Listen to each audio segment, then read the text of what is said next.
For the last 2 decades, the US stock market has been the undisputed champion of global investing, crushing Europe, outlasting Japan, outshining China, and shrugging off every crisis from pandemics to inflation.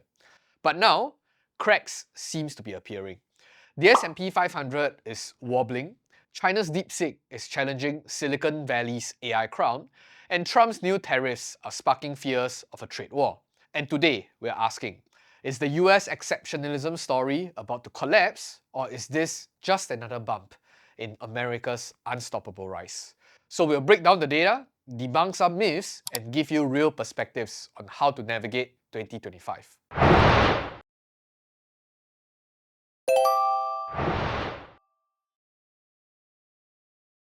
Let's first talk about the elephant in the room. So the US isn't just growing faster than everyone else, it's lapping the competition.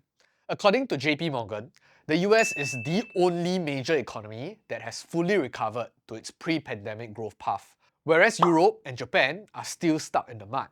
So the American outperformance has largely been fueled by robust consumer spending and an extremely resilient labour market.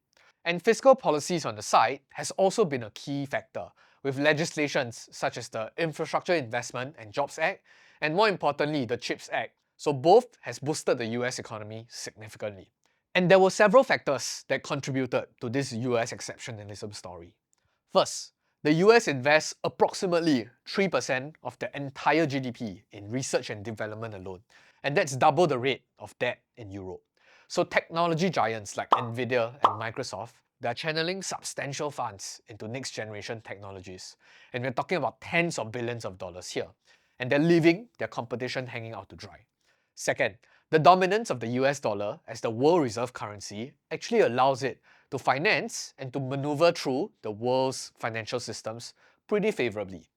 Third, the immigration and demographic advantage has also played an extremely important role in rejuvenating the US labor force. And last but not least, US companies. They're just spectacular at their job of extracting a huge margin premium from the market. And to gloss over the past 3 decades, the S&P 500 profit margin in general has almost 2.5x, from 5.2% in 1993 to 12.8% today. No wonder investors are buying up these US assets hand over fist. We have the world reserve currency, a matured and well-capitalized financial markets, a magnet for top talents from all over the world, a superbly oiled economic machine that continues to grow from strength to strength. And the result of this world-class capitalism? Ultra profitable companies. What's there to complain about?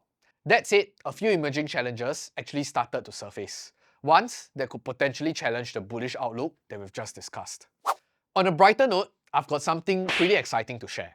So Piranha Profits has launched a brand new weekly investing newsletter called Investing Bites.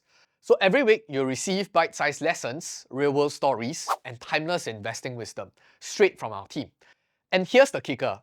At the start of every month, we'll also spotlight one company that's caught our eye, along with our in-depth analysis of it. So if you'd like to get your insights delivered right to your inbox, you can subscribe to Investing Bites for free using the link down below. And upon signing up, you'll get the latest issue of Piranha's Radar straight to your inbox. So click the link below to check it out now. With that, we'll see you on the other side. Now, the current talk in town is definitely how the supposed new tariffs from the new administration is going to land in this increasingly fragmented world. And could it trigger a trade war that unwinds all the economic prosperity that we've seen over the past 2 decades? Who knows? Furthermore, when competing on the global stage, it seems as if the US no longer runs a monopoly on some of these key frontier innovations.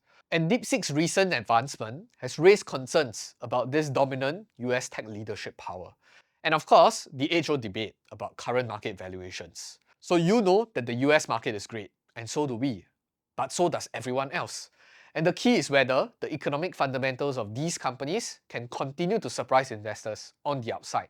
And it's really this delta or this difference between what is expected and what is the reality or what is being delivered that gives you this significant outperformance. And so we can continue running the script of this entire US exceptionalism story. Or on the other hand, some might argue that everything has been priced in with even more excess. Or could it be a bubble waiting to pop? So with respect to the skepticism surrounding the US market valuation today, we hope to provide a different perspective. So in times of uncertainty especially, it's easy to fall prey to market myths. And the most common argument that we hear today against the US market is that the Buffett indicator, it's flashing red. In fact, we are currently at one of the highest level, if not the highest level, even higher than the dot-com bubble era. It's crazy. However, to err on the side of caution, I think multiple experts, and even Warren Buffett himself, note that this simplistic measure of using the Buffett indicator can be pretty misleading, especially in today's globalized environment. So the Buffett indicator, which compares the total market capitalization of all US stocks to the US nation's GDP, they have kind of essentially lost its meaning and diminished in reliability in today's globalized economy. Many US companies now actually derive a substantial portion of their revenues from international markets. Revenues that are reflected in their market cap but not reflected in the US GDP figures. Hence, don't be too quick to rely on a one-size-fits-all indicator as a warning for an overheated market. And a second indicator that we actually see often being cited is the S&P 500 PE ratio, or for better or for worse, the forward PE ratio. So the S&P forward PE is sitting at roughly 18 times, and this is after the recent mini crash. And in this chart from Marlin Capital, he outlined the declines from the peak in the last 10 drawdowns. And you can see that the forward PE bottom ranges from 8 times to 16 times. And at the current 18x, do you think we're closer to the bottom, or do we still have another 50% more to go? Now, reflecting back on past market sentiments, in 2016, there was widespread apprehension about the future of US stocks, with many experts and analysts forecasting a downturn. Contrary to these predictions, the S&P 500 demonstrated remarkable resilience, effectively doubling in value over the subsequent 5 years. And that's even after surviving through a worldwide pandemic.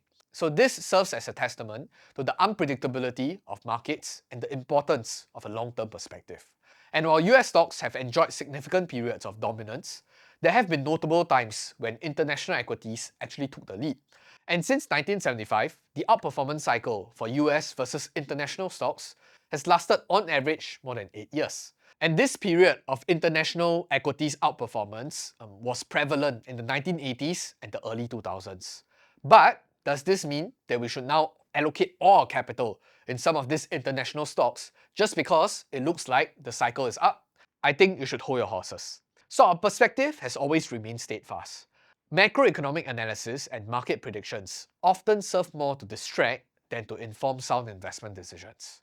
So for those of you who are engaged in stock picking, the focus should always be in identifying the top 1% of high quality companies, ensure that you do not overpay, and allow time for these investments to compound. Even in a volatile and seemingly overvalued market, there will always be opportunities for investors that are willing to put in the hard work. And for those of you favoring a much more passive investment approach, a long-term horizon is the key to navigating market volatility. And historically, the S&P 500 has demonstrated resilience over extended periods of time. While there have been several instances where there are negative returns over certain 10-year time span, such as the Great Depression era and also the global financial crisis, these periods were relatively brief, and the markets subsequently all recovered. Notably, an analysis of a rolling 20-year period from 1919 to 2024, it actually revealed that every single one of this 20-year rolling period resulted in a positive return cycle, irrespective of the market's initial valuation at the start of each period. So I think this actually underscores and emphasizes the importance of patience and long-term perspective, especially in investing. So with that in mind, what are your thoughts on the current US market and how are you approaching your investments? Feel free to share your perspectives in the comments down below. And don't forget to sign up for our weekly investing newsletter, Investing Bites, with the link below. This is CK from Piranha Profit signing off. Till next time, keep winning.